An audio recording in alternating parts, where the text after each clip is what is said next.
Hey, what's up, YouTube? It's Richie from Boston. Today is the 2nd of June, 2017, and this literally just fell in my lap, and I'm going to go through this. This is CERN. This is a presentation being given at CERN by artist Cassandra Poirier-Simon, and it's called Collide Geneva. Now, this is an hour, 24 and 17-second long video. Some of it's in broken English, most of it's in French, but this is incredibly telling. First of all, the name is Collide Geneva. Okay, so there's that. Second of all, they're talking, while one of the presenters is talking, they are saying that they're showing images that were taken by the Google car. Now, this is the artist right here that's used this. This gets incredibly interesting because I believe CERN is telling us exactly what I've been telling you right in your face. But first, you see all these letters right here that seem to be in frame? If you take these letters and do this is what you come up with. 9 letter long words, 8 letter long, 7, 6, and so on and so on. Now there's some odd words in here and there, but I was really looking for something with 9 letters long. I was looking for a recreate, but it doesn't quite cut it. Now also, when you look at this, these letters seem to be in bold, and these are in a dull gray with a dot. So there's that, but I'm not going to get stuck on this right now unless some sort of epiphany comes to me later and I figure it out. But at any rate, this woman, the stuff that they're going to cover is staggering. So I'm going to try to walk you all through it. Now she's talking and showing the Google map car driving through CERN, and that's what she keeps referring to. She refers to this as an ICS portal, so forth and so on. But here's an image of CERN from above, and you notice it's the same 8-pointed wheel that CERN itself is, as well as the sundial obelisk sitting in front of St. Peter's Basilica. But I digress. Listen. The tool in the short term was Google Street View, because it has an API ready, and also the public can see it, while the GIS is restricted to people inside CERN. Now, let's take a look at this workshop she's talking about. It's called Thinking Alleys, the workshop. And there's 4 points on here. One is past building blocks of the future. Number 2 is called Visitors from the Future. Yeah. Number 3, Street View game. Number 4, Timelines in Space. So, this is going to be a long video because this is a long video. So, listen to what she has to say about this and how she explains this right here. They are disclosing whether you want to hear it or not. If you think CERN is some happy, super fun machine and they're figuring out all sorts of crazy cosmic riddles, so forth and so on, that's great. But think about this. This is the world's biggest, most powerful, most expensive machine, and for all the wars and all the scuffles and all the bans and boycotts we have against every country, everyone's involved in this. CERN has its own money, much like the Vatican. So there's that. But listen. So the workshop, it was called Thinking Alleys. So I'm more accustomed to longer workshops, but here the 2 times 3 hours duration that I wanted to propose was too much commitment, so we reduced this to 2 hours. There were 12 participants, and they worked in 3-people teams. I proposed that they use Google Street View as a playground where they'll place their stories. Since we didn't have much time, I asked them to jump on the first idea they had. So I will now present you the 4 projects. Past building blocks of the future. So the team was composed by Tamara Vasquez-Schroeder, Melissa Gaia. Now, real quick, just take note of the striking resemblance of Aleister Crowley's 7-pointed star, the star that you see through all black magic. Occultists use it all the time, everywhere. Just take note of that because it's one of the first things that caught my eye. Because it's not a perfect star, and yet there it is right there in the middle of the street. But I digress. As I will read you the note written by Tamara.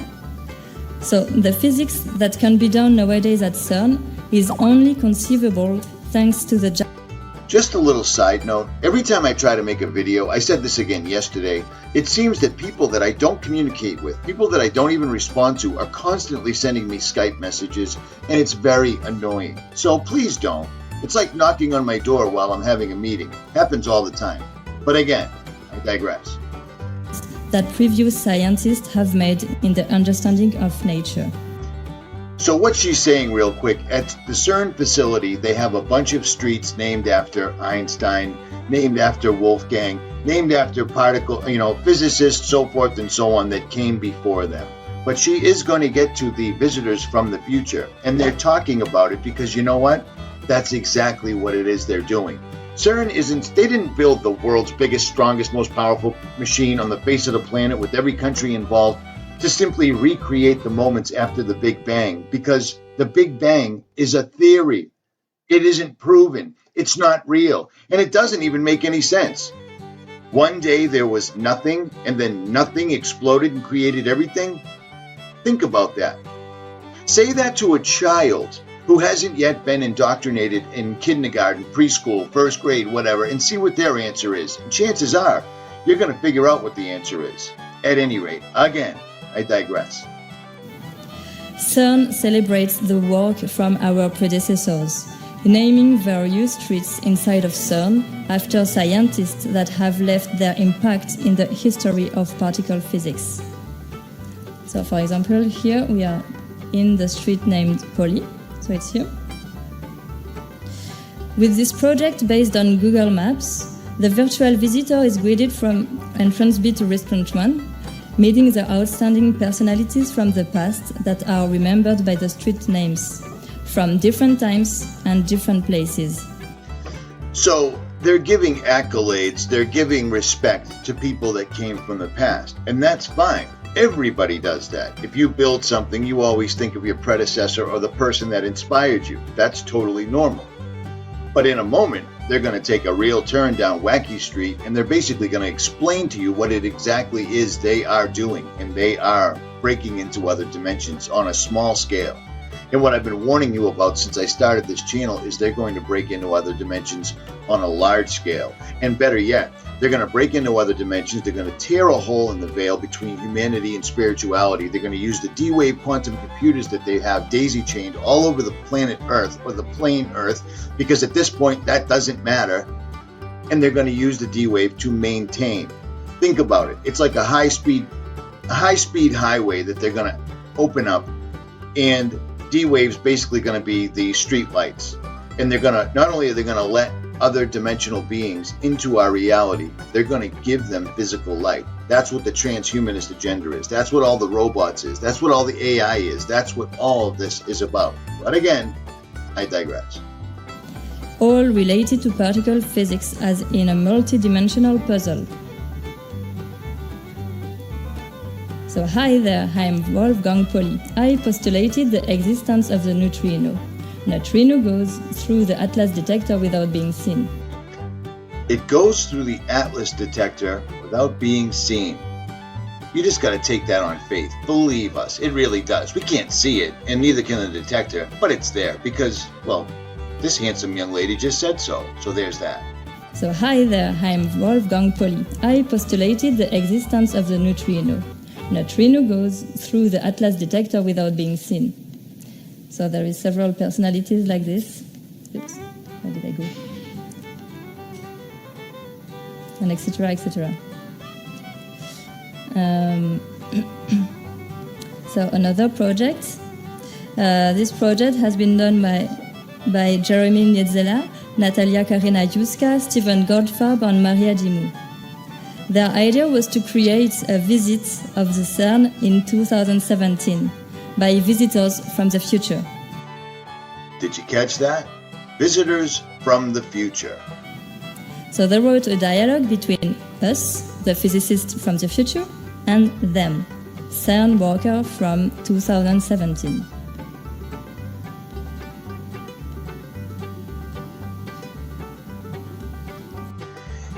Just a side note, it's amazing that the technology they claim they have, and this is the best animation they can come up with.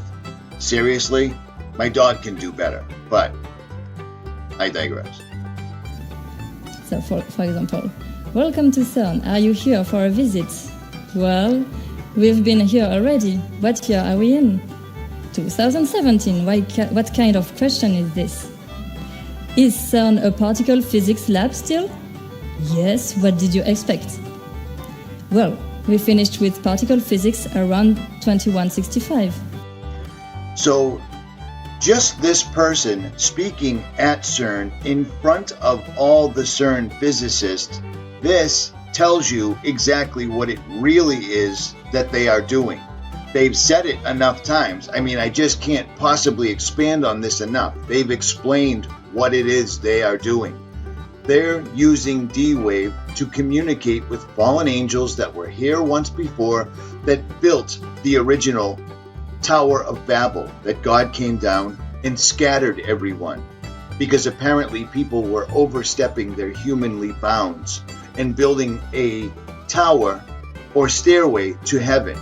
Now, if you think I'm just pulling that out of my ass, keep watching, because they'll actually say exactly what I just said, except for the pulling it out of my ass part. But I digress. What do you mean by that? We figured it all out, but you'll get there. So, show us an experiment. I suggest you go across the street to the globe and meet my friend who will show you Atlas. Okay, see you soon. And then we continue. So we learn a lot of interesting things, and also that Alice discovered via their research in the gluon plasma the explanation of dark matter and dark energy. This is called the White Rabbit discovery, because it's Alice, that allows for reaching places through teleportation, so into the rabbit holes. The third project has been done by Heather Gray, Kitty Lay, and Anna Short. Now, right here, she goes into how they built a memorial of sorts, a timeline from when CERN first allegedly started up until today. Now, what I am seeing from that, and you probably should too, why would they be building a timeline from start to finish if they hadn't reached their goal? Do you see what I'm saying? She's just explained that they are building a timeline from the very first accelerator, the very first startup, until now. The only reason you would do that is if mission accomplished, if you've got your goal in sight, or they're ready to flip the proverbial switch. It explains too why the director of CERN would have attended Bilderberg. That's a fact. That's all there is to it. Nobody attends Bilderberg unless whatever it is they're going to do is going to affect the world. Hence, you have to sit down in front of all the true world leaders, the hidden hand, the gray government, the elites, the Illuminati, whatever you want to call them. And that's exactly what it is they've done. And then it flips over to this woman right here. And she's going to show you some pictures, and they're incredibly interesting. And when she speaks, she refers to, it's just like listening to Led Zeppelin backwards when they're singing, and you know sometimes words have two meanings, which is incredible that I just said that, because that actual song is called Stairway to Heaven. And if you play the part backwards, it says words have two meanings. There's a message. Now, this is Led Zeppelin's Stairway to Heaven. I really find it odd that I used it as an analogy, and the name of the song actually applies to this perfectly. I'm not going to play Stairway to Heaven forward because I'll get a copyright, but I will play it backwards, so listen to this.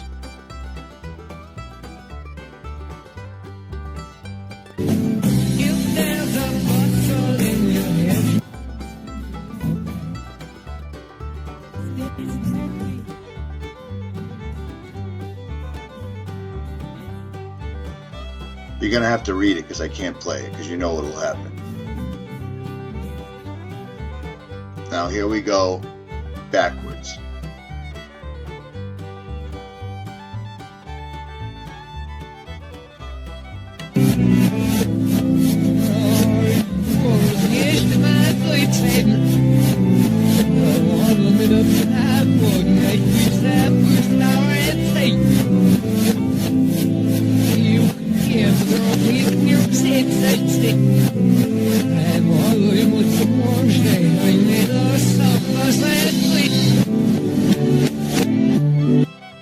Now Now, the tool shed that he's referring to in this song is the tool shed outside of the home that Aleister Crowley once owned that Jimmy Page from Led Zeppelin purchased later in life. But this isn't the main reason I'm doing this video, so let's get back to CERN, shall we?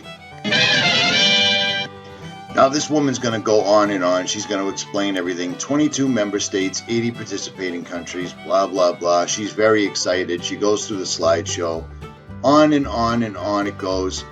And then she starts showing, all the virtues of CERN and how CERN's so great and how it's helped everything. And, they never actually mention what exactly it is that they're doing, but they allude to it an awful lot because they know that for the most part, most people can't hear, see, or wouldn't care anyways. Hi, we're going to tear the veil. People would be like, that's great, as long as I got Saturday off. You know what I mean? People just don't care. But check out these photographs and check out what she says. Look at these photos closely. Ready? Now, this is where she goes back to ancient mythology, and this is where they keep on stressing. CERN is the world's biggest ever scientific project. That's their mission statement. And yet, all they ever show us, all they ever talk about is art, because they use the veil, no pun intended, of art to cover up what they're exactly doing. And then they also use art to show us what it is they're doing. So, bear with me, listen to this, and look at these pictures because she's showing other dimensions in these pictures, and she basically says it. Is what I want to show next. You will have the possibility to look at Cassandra's blog offline. It was mentioned here twice already. But I just want to show you some of the pictures here. So, pay attention to this picture because I missed it the first time. She is going to allude to it directly, saying, look at the reflections in the grass. These photos were taken by the woman that first started this video out, the art woman. But look at this photo she took at CERN. Do you notice anything odd in the photo? Right here looks like a ghost picture of computers, a doorway, so forth and so on. And it's not simply the reflection of this because none of these match. 1, 2, 3, 4. Is that right? 4. Yeah, 4 lights right here, but they're not up here. You see what I'm saying? And she's going to mention it. That you can see how we at CERN were always saying, well, c'est moche, mais on s'y est habitué, sort of patience. Whereas Cassandra came at Christmas and took some photos, and you look at them and you are ému, you are sort of moved, because they contain worlds within the simple photographed. Did you hear what she just said? Let me play it one more time. They contain worlds, W-O-R-L-D-S, within the photograph, and she's right.